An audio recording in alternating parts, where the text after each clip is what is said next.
My name is Lauren Mitchell, and I am 16 years old. I live in a small town called Maplewood where everyone knows everyone, and the high school hallways sometimes feel like a battleground. I have always been known for my determination and work ethic, especially when it comes to academics. I spent countless hours studying and making sure I understood every subject, but I am also a bit of an outcast at school. I have my close circle of friends, but I often feel like an outsider looking in, watching popular kids parade around, completely unaware of the hard work that goes on behind the scenes of grades and reports. Everything changed when I found out about the exam results for our latest physics test. I had put so much time into studying, but when the day arrived, it felt like a cruel twist of fate was pulling my strings. I arrived at school that morning, the air thick with anxiety, as students whispered and speculated about their scores. That test was supposed to be my chance to shine, to let everyone see that I could excel, but then the unthinkable happened.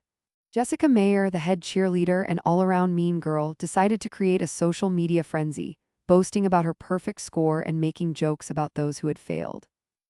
The way she paraded her score and laughed at her so-called friends for not measuring up shook me to my core.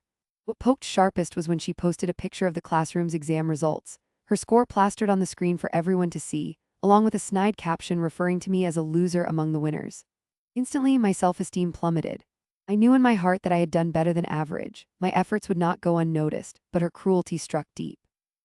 I could feel the weight of her laughter echoing in the halls as I walked past groups of her friends, each of them giggling behind their hands while stealing glances my way. After that day, I felt as if something inside me snapped. I was no longer satisfied to remain an invisible participant in this twisted game of popularity.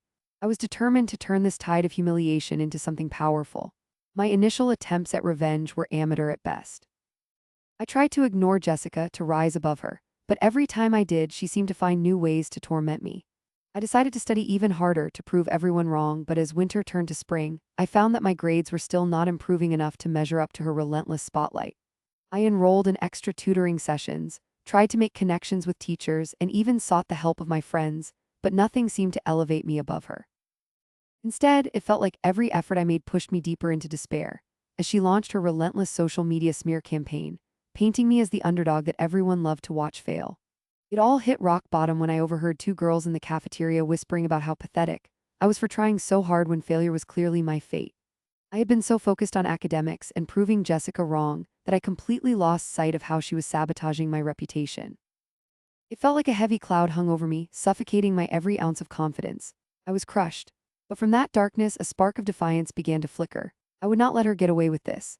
I began to plan my revenge, and I knew it had to be clever. It had to be calculated if I were to show her just how powerful I could be when pushed to my limit.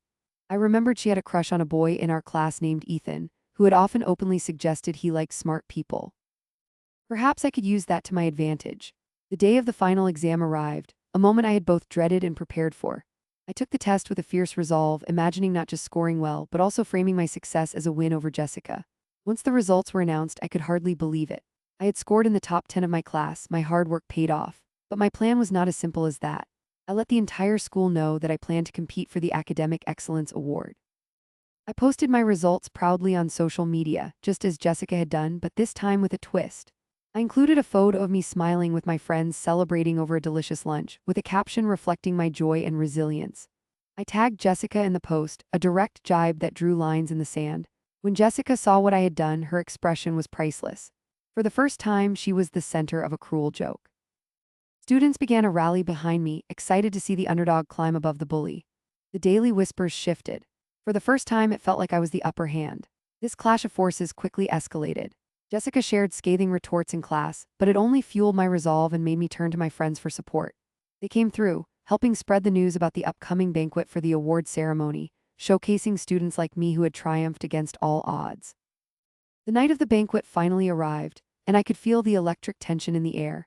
I spent hours getting ready, searching for the perfect dress that made me feel both confident and powerful. As I walked into the hall with music pulsing and laughter ringing, I could see Jessica on the other side of the room in her designer dress, feigning confidence but failing to hide the underlying panic. They announced the winner, and as the crowd erupted in applause, I stood there, soaking in the adrenaline. I leaned in toward Jessica, whispered just loud enough for her to hear, "Looks like hard work does pay off." As I stepped into the spotlight and accepted my award, I noticed her expression falter. The thrill of victory surged through me in a way I had never felt before. I had beaten the odds, not just in scoring high, but in reclaiming my dignity. Once the night ended, it became clear that I was no longer a passive player in this story. I had written my own narrative, leaving Jessica behind in the ever-fading echo of her own cruelty. It turned out that pride had truly become her downfall. Walking back to my car that night, I felt a whirlwind of emotions.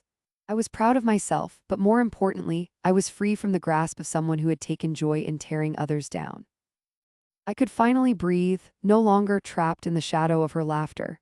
The unexpected twist came when I received a message from Ethan, asking me if I would like to study together for the next exam. So here I was, standing tall with a newfound sense of self, and the very boy Jessica had once coveted was now taking an interest in me. I had turned the situation around completely, and perhaps the sweetest revenge of all was not just proving Jessica wrong, but learning to love and believe in myself, giving me the strength to embrace whatever challenges lay ahead.